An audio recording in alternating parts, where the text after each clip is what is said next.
Hey, MCE crew, let's have an adult conversation with an adult beverage about gun control. Now, you might be asking yourself, what does gun control have to do with money changes everything? Everything. Because your freedom, your economic freedom, is tied directly to the Second Amendment. And I'm going to prove how. Right here in the United States, we've seen instances in our history of certain groups being denied the right to own firearms and how tyranny was foisted upon them. You go read the Second Amendment and you'll see that it talks about tyranny. And government is one of the biggest purveyors of tyranny because typically governments have a monopoly on force. All right? Take a look at Australia. They banned guns a while back. And what happened in the last 2 years? They treated the Australian citizens like children, deprived them of their income, locked them in, little units, the whole thing. Look, I'm going to go through it for you. Before we get into that, I want to reiterate something about Raytheon and the defense contractors in general. Now, in the latest bill for aid to Ukraine, there are billions of dollars allocated for the replenishment of certain equipment that we gave them, okay?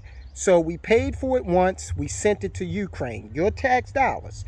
Now we're going to pay for it again to replenish our stock of it. Case in point, $687 million worth of Stinger missiles is one particular piece of equipment that we have to replace. Okay, and that's done not by Walmart, not by Amazon, but by the Raytheons of the world. Raytheon, Northrop Grumman, General Dynamics, Lockheed Martin. Those are your major defense contractors. Even Boeing. They have that civilian side, of course, but they manufacture defense and weapons products as well. Now, you've already spent the money.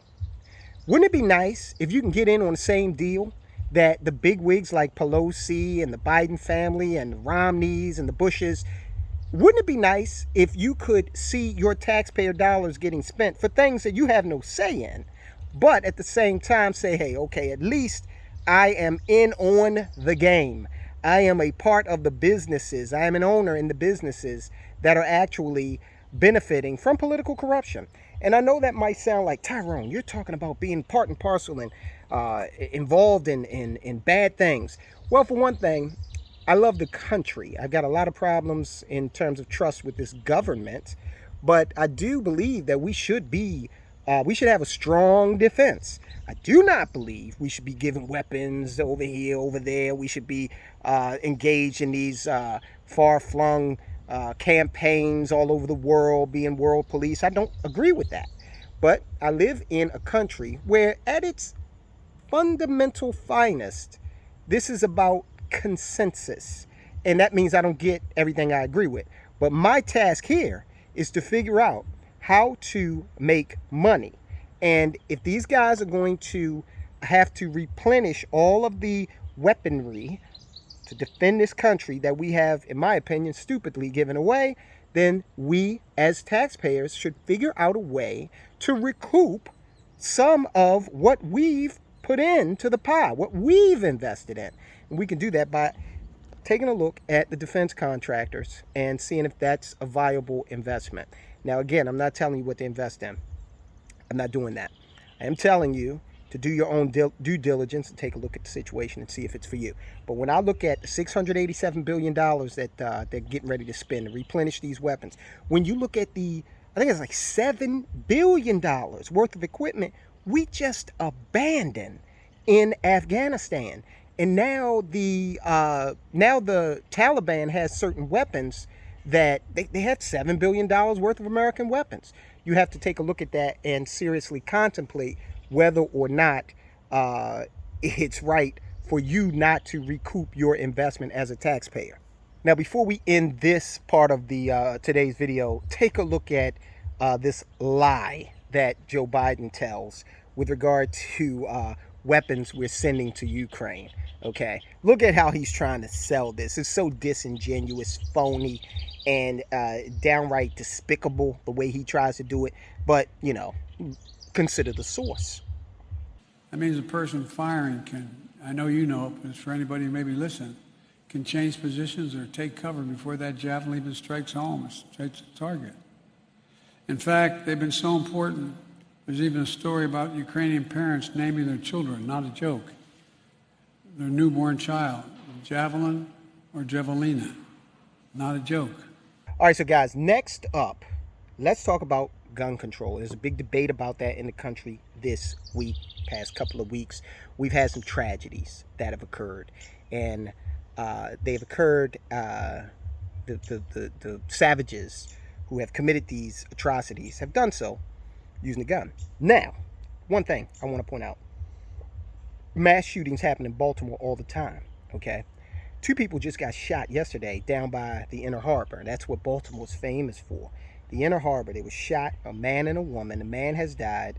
The woman, they're not disclosing her condition, which probably means she's dead too. Okay, so 2 people shot in broad daylight in the quote-unquote jewel of the city in Baltimore. This kind of thing happens in these urban areas all the time. So it's another example of how disingenuous media is, because if they were really righteous about it, they would talk about how people who are not supposed to have guns in the first place have them and are committing all types of evils with them. So we have that. We also have the NRA. Now, Trump got a lot of heat by going down to the NRA and you know, participating in their conference. Well, none of the people that have committed these, again, atrocities, they're not NRA members. The people that are shooting up Baltimore daily are not NRA members. Look, I'm no big fan of the NRA. Wayne LaPierre, he reminds me of like a Tony Soprano type of a guy. Gun Owners of America, I think, is a better group. It's just my personal opinion. But be that as it may, the NRA and their members are not the ones that are, you know, making it such that nobody wants to go to downtown Baltimore. Okay, they're not. That's not because of NRA members. Such a disingenuous argument, and people who perpetuate it are out of it. They're out of their minds. They lack a good argument. Now, getting to the heart of the matter, we saw in this country instances where assets were taken away from certain groups, and those groups, at one point or another, were deprived of the right to own firearms. Okay? Let's start with slavery. Yes, slavery. And I don't care if you're white, I don't care if you're black, I don't care if you're Asian, I don't care what you are, Eastern European. If you're in this country, you need to know that the United States government sanctioned a program of economic terrorism, yeah, right here in America, when they facilitated the kidnapping of people from another continent. They brought them over here. They enslaved those people, aka stole their labor. Your labor is an asset. Your intellectual property is an asset. You have it stolen from you. That's not right. They separated families. They whipped people routinely. They, you know, treated people worse than cattle. Okay, and this was something that was okay with the U.S. government until there was the economic issue of slavery in the Western territories. As the country moved west, there was that question about, well, if a free blacksmith goes out there to ply his trade, he can't make it if he's faced with competing with someone who's a slave. Okay, it'll never perpetuate the economy of the Western territories. So when you talk about, oh, Lincoln was so benevolent, he just loved black people so much. No, Lincoln actually said that if he could solve the problem and not end slavery, that he'd do it. Okay, so there you go. We've got to understand history for what it was. So, labor, stolen, okay? That's the economic piece of it. The moral aspect of it, of course, is the separation of families, the inhuman treatment, okay, the legacy of that has persisted in some ways up until present day. And all of that was because blacks were not allowed to own firearms. Okay? That's a slave. Of course, right? I have a buddy who said, well, wait a minute, Tyrone.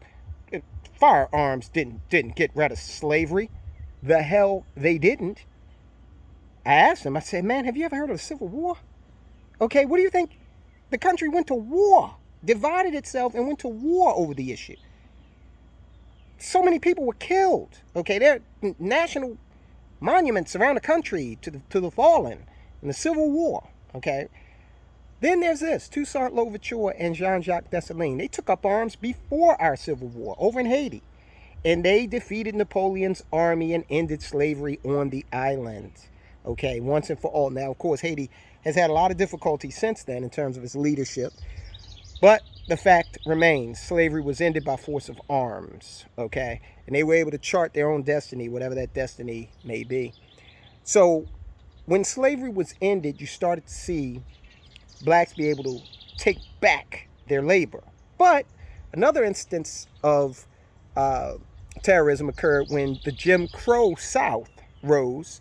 Again, many black codes included prohibitions on blacks owning guns, and therefore you saw the rise of segregation. And in many instances, there were two economies created, okay, and blacks were locked out of a certain aspect of the economy. All right, just basically due to prejudicial feelings that extended from slavery. All right.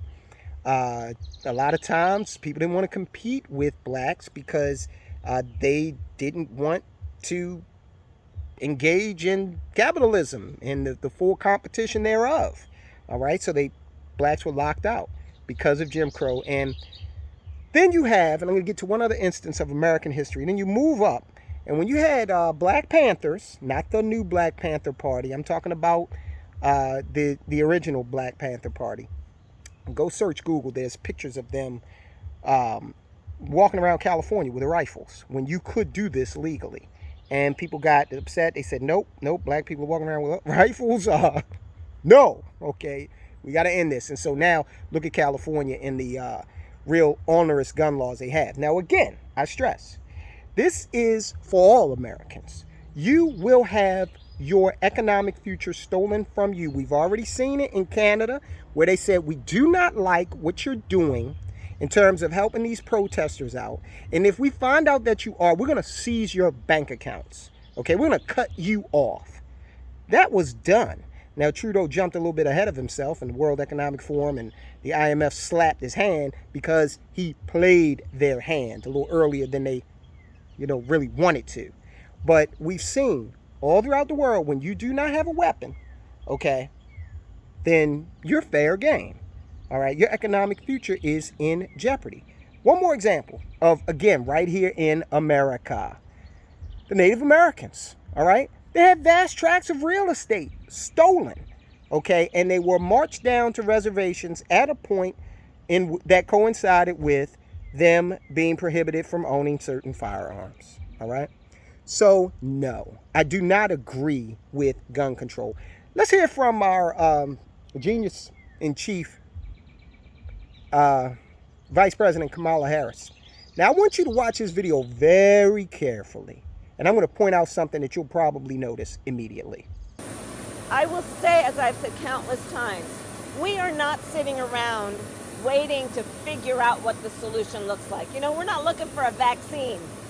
We know what works on this. It includes, let's have an assault weapons ban. You know what an assault weapon is? You know how an assault weapon was designed? It was designed for a specific purpose, to kill a lot of human beings quickly. An assault weapon is a weapon of war with no place in a civil society.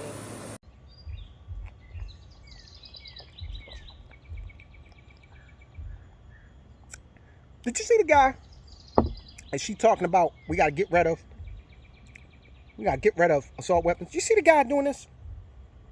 Secret Service agent. You know what he's got inside his jacket? He's got a real assault weapon. Okay? He doesn't have what you or I have access to, which is a semi-automatic. So most people in America have access to. Okay? Very few have access to automatics. He's got an assault weapon designed to kill a lot of people to protect her. Now, she's okay with that. Okay? How about we do this? If you really want to solve this problem, how about we all give up our guns? When you start talking about that, then I'll consider giving up mine. I probably won't do it. But how about that? Okay?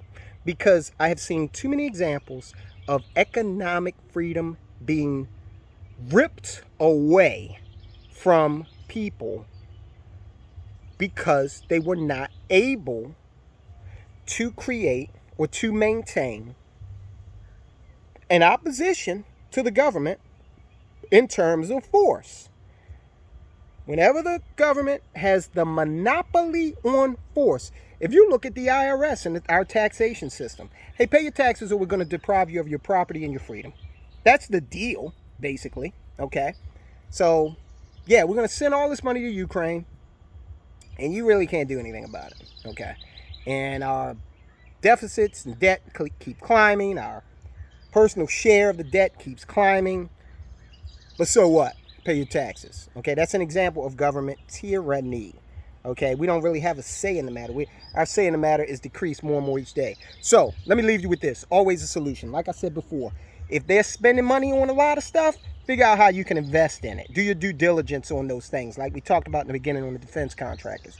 Then recognize that taxes are going to go up, and put some money somewhere where you can shield it from future taxation. A properly structured permanent life insurance policy is one of those places. They use it. You better start thinking about doing it too. Okay, or you're going to be totally exposed to every tax increase that comes down the pike, and they're coming. So do not talk to me about gun control. You want to control guns? How about locking doors? How about taking down the gun-free zone signs that basically say, here I am, a sitting duck, come get me, okay? How about, look, we've got prisoners in this country who are guarded by people with guns. Of course, we've got these politicians. They're guarded by people with guns. Your local mayor, who's probably talking that gun control yang, is protected 24/7 by people with guns. So until I see them arm their security details with Louisville sluggers, I don't want to hear anything about gun control, because I and most Americans are law-abiding citizens who have a God-given right, codified in the Constitution under the Second Amendment, to keep and bear arms to protect us against tyranny. I'll talk to you soon.